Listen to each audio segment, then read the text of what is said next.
Sejam todos muito bem-vindos ao Hepatoped Talks. Estamos aqui para mais um workshop, segundo workshop aqui do Hepatoped Talks. Vocês tiveram a primeira discussão aí com a doutora Natasha sobre insuficiência hepática aguda. Na minha opinião, é um dos temas mais desafiadores da hepatologia pediátrica, porque esses casos chegam, eles não são raros, e a gente precisa ter um poder de decisão muito rápido, são decisões muito importantes. E por mais que essa criança chegue na mão de um pediatra geral, por exemplo, num pronto atendimento, essas grandes decisões vão passar pelo especialista. Então, a gente tem que estar muito bem atualizado sobre o melhor momento, as melhores condutas, e então eu acho que é um tema que é muito relevante, muito desafiador. Eu dou um exemplo meu, eu sou hepatologista pediátrico, atuo aqui em Goiás, que é um centro no meio do país e está distante de um centro transplantador. Então, a gente precisa ter primeiro, um link direto com o centro transplantador e, segundo, um poder de decisão, saber o melhor momento, saber o momento certo de encaminhar e, se possível, com uma etiologia pelo menos definida ou pelo menos encaminhada, porque isso vai ajudar muito no prognóstico dessas crianças. Então, espero que vocês tenham aprendido aí, aproveitado bastante esse workshop. Foi um caso bem interessante. O nosso tema de hoje é um pouco diferente, não menos importante, não menos desafiador. Eu, particularmente, gosto muito, que é hepatite autoimune, e eu trouxe para vocês um caso clínico para exemplificar as dúvidas que a gente tem, um caso simples do dia a dia, que todos vocês aí da hepatologia já se depararam, mas que que nos traz algumas lições e, por outro lado, várias dúvidas em relação à condução do caso. Bom, nossa criança é um menino do sexo masculino, 5 anos e 7 meses. Ele veio para uma consulta ambulatorial porque a mãe queixava de que há 1 ano ele tem dor abdominal e uma diarreia que vai e volta, mas que foi suficiente para comprometer o peso e a estatura ao longo desse 1 ano. E ela trouxe porque ela já fez vários tratamentos aí para infecções, enfim, parasitoses. Nesses últimos 2 meses, os sintomas se intensificaram e associou-se com uma distensão abdominal importante. Dos antecedentes dessa criança, ela foi uma criança nascida a termo, sem intercorrências, foi aleitamento materno exclusivo até os 6 meses, depois ela foi desmamada, introduziu alimentação complementar e fórmula infantil aos 6 meses, cartão de vacina, desenvolvimento neuropsicomotor adequados. Ela é o terceiro filho de uma prole de 3, as 2 crianças mais velhas são saudáveis e os pais são saudáveis e não são consanguíneos.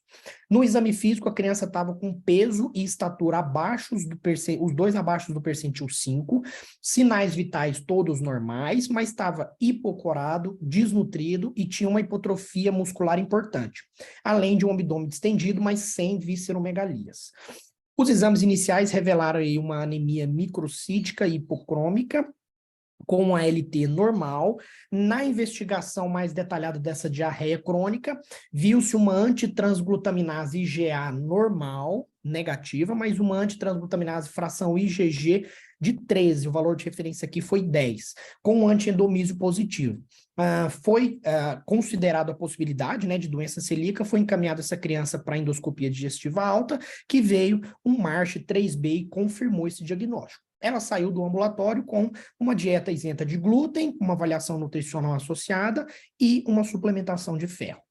Essa criança ficou bem por um tempo, voltou 4 meses depois com um quadro um pouco diferente. Icterícia, febre, anorexia e colúria sem acolia fecal. No exame físico ainda estava hipocorado, tinha uma hepatomegalia, que ela não tinha anteriormente, e sem esplenomegalia. Nos exames, novamente, uma hemoglobina baixa, com leucócitos um pouco aumentados, sem diferenciais alterados, com uma plaqueta de 186 mil. Tinha uma bilirrubina total de 7,7, com 5 de direta, uma LT, AST, gama-GT e fosfatados, todos alterados, mas com uma albumina de 4,2 e RNA alargado de 1,68. Eles prosseguiu-se a investigação de uma hepatopatia aguda, não tinha estigmas até então de uma hepatopata crônica, a avaliação de doença de Wilson veio negativa, a avaliação de anemia hemolítica autoimune também veio negativa, sorologias para hepatites virais todas negativas, Covid-19 negativo, mas veio um Epstein-Barr IgG e IgM positivos. Ultrassom de abdômen confirmou uma hepatomegalia moderada, sem ascite, sem outros sinais. Foi feita uma hipótese de uma hepatopatia aguda pelo Epstein-Barr. Foi feito um tratamento de suporte, tentou-se corrigir o distúrbio de coagulação com 5 miligramas de vitamina K e um tratamento aí de suporte hospitalar. 24 horas depois, o RNI já tinha caído para 1, os outros exames já tinham mais ou menos estabilizado. 48 horas depois de internação, os exames melhoraram ainda mais. Essa criança estava ainda ictérica, com sinais de colestase, mas recebeu alta hospitalar para acompanhamento ambulatorial. Alguns exames que foram solicitados lá no início ainda não tinham saído, foi pedido para essa criança voltar no ambulatório para checagem dos exames e para avaliação clínica de como ela estaria após esse diagnóstico aí de Epstein-Barr. Quando ela voltou para o ambulatório, ela estava com uma icterícia leve, foi em torno de 2 semanas depois, tinha uma coluria e acolia ausentes, estava ainda com uma fraqueza, um baixo apetite e tinha uma hepatomegalia discreta no exame físico. Na checagem dos exames lá da internação anterior, foi visto aqui um FAN de 1/320, padrão nuclear pontilhado fino, os outros autoanticorpos todos negativos. Um IgG mais ou menos aí 2 vezes o valor de referência e um IgA diminuído. Fizeram uma colangirressonância também que veio normal. Uma bilirrubina de 2, AST e ALT pouco aumentados, discretamente aumentados em vista do que ela teve durante a internação, um RNI de 1,1, albumina de 4,4. Essa criança tinha uma clínica um pouco insidiosa e frustra nesse momento. Bom, dessa vez suspeitou-se também de uma hepatite autoimune associada por conta do aumento do IgG, hipertransaminasemia, diminuição do IgA e todos esses comemorativos que ele teve. Foi aplicado aí os scores clínicos, o clássico e o simplificado. O clássico ele pontuou 12, não tinha biópsia, né? Lembrando que a gente não tinha biópsia para esses 2 scores, mas já tinha os autoanticorpos, e veio no score clássico uma hepatite autoimune provável e no score simplificado uma hepatite autoimune improvável. E aí a equipe ficou na dúvida, será que a gente prosseguia essa investigação com a biópsia? Será que isso era reativo a um Epstein-Barr que estava em fase de convalescência? Mantemos o acompanhamento ambulatorial, sem tratamento? Como que a gente faz? Foram as dúvidas que surgiram aí durante a avaliação dessa criança. Aqui só para exemplificar, só para ilustrar para vocês como foi a evolução laboratorial dessa criança. Ela recebeu alta da internação do Epstein-Barr com 480 de AST, 200 de ALT e recebeu alta com RNI de 1,1. E aí essa criança não foi biopsiada, manteve sem tratamento, manteve em acompanhamento ambulatorial, porque clinicamente ela estava bem.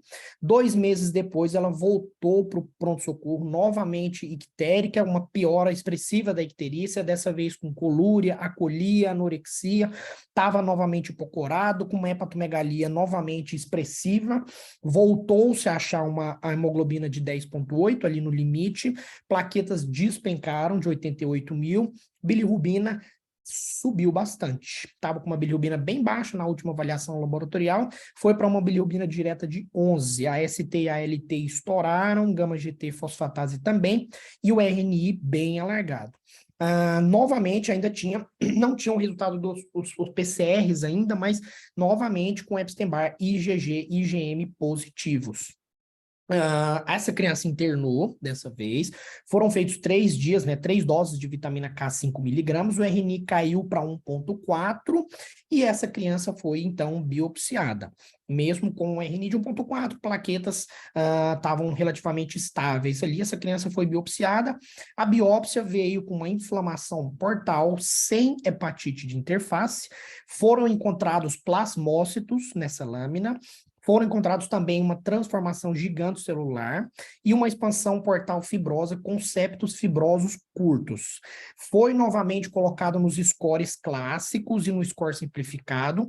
O clássico não mudou muito aí depois, porque a biópsia foi frustra, né, no sentido de hepatite autoimune. Ela continuou pontuando 11 pontos, uma hepatite autoimune provável, mas o score simplificado subiu para uma hepatite autoimune provável também. E por decisão da equipe, começou o tratamento com prednisona, 2 miligramas, junto ao mesmo tempo foi começado a azatioprina, 1 miligrama quilo dia.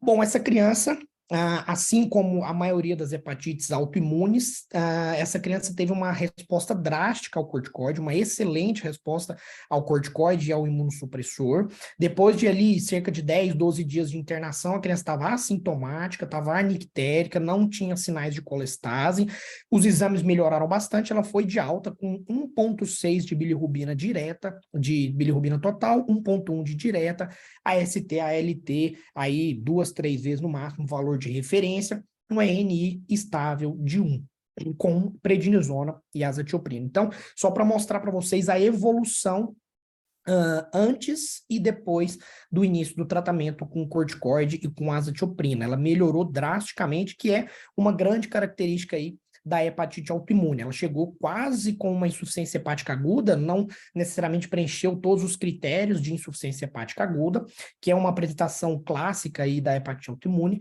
e ela recebeu alta com uma boa evolução e estava tratando ambulatorialmente com prednisona e azatioprina. Bom, é um caso do dia a dia, eu tenho certeza que vocês já se depararam aí com esse caso, mas a gente queria levantar aqui algumas dúvidas, né, em relação à condução do caso. Será que o Epstein-Barr foi um gatilho para o desenvolvimento da doença ou para o aparecimento da doença? Será que foi a doença celíaca? Será que foi as duas? Será que foram as duas associadas? Qual o melhor critério para definir o diagnóstico? É o critério clássico de 1999?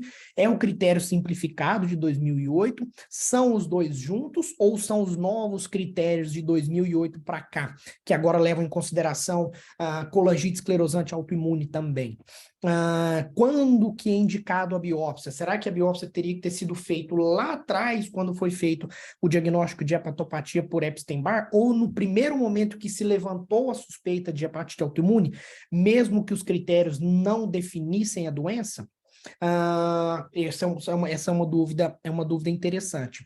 Qual ou quais os achados da biópsia que são mais específicos, porque é muito frustrante você ter uma pontuação clínica bem ali em cima do muro, e aí você deposita uma esperança na biópsia, e às vezes, se o cenário não permite, a gente às vezes nem consegue fazer a biópsia pela coagulopatia, mas mesmo que você faça a biópsia vem em cima do muro. Tem plasmócito, mas não tem hepatite de interface importante, tem uma transformação gigantocelular, no caso dessa criança tinha um Epstein-Barr ainda positivo, então a biópsia ali não ajuda muito, não acrescentou muitos pontos aos critérios que a gente tinha disponíveis. Então, será que tem algum achado ou alguns achados que são mais ou menos específicos para diagnóstico de hepatite autoimune?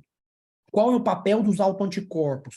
A gente tem uma hepatite autoimune soro negativa, que não tem a positividade de nenhum autoanticorpo. E, além disso, a gente tem um cenário que, na segunda internação dessa criança, que foi quase uma insuficiência hepática aguda, teve uma agressão hepática importante. Então, qual é o papel dos autoanticorpos nesse cenário? A gente aceita os autoanticorpos, a gente aceita a taxa de falso negativo, quais que indicam, ou qual que indica um pior prognóstico. Então, isso é uma dúvida muito comum também na prática, porque a gente sabe que para os scores diagnósticos, os autoanticorpos valem muito ponto, principalmente para o score simplificado. Então, eles têm ali a sua relevância, a gente precisa conhecer isso.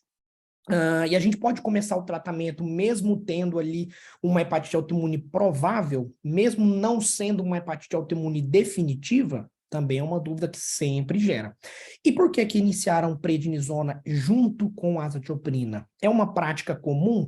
Geralmente a gente inicia o corticoide, inicia a azatioprina só se não tiver resposta ao corticoide? É comum associar as duas drogas já de início? São dúvidas aí que a gente teve em relação a esse caso. E tem várias discussões, vários artigos, vários guidelines. A hepatite autoimune já é muito bem estudada, muito bem conhecida, e a gente consegue, ao longo desse curso, tirar ou pelo menos discutir todas essas dúvidas e essas possibilidades para que a gente consiga manejar melhor essas crianças aí que aparecem para nós, patologistas pediátricos. Então, espero que vocês tenham gostado, aproveitem aí os workshops que vão acontecer, sejam muito bem-vindos a quem for fazer o nosso curso aí de atualização e espero que vocês aproveitem bastante. Então, a gente se vê em breve no Hepatoped Talks. Um abraço a todos, até mais.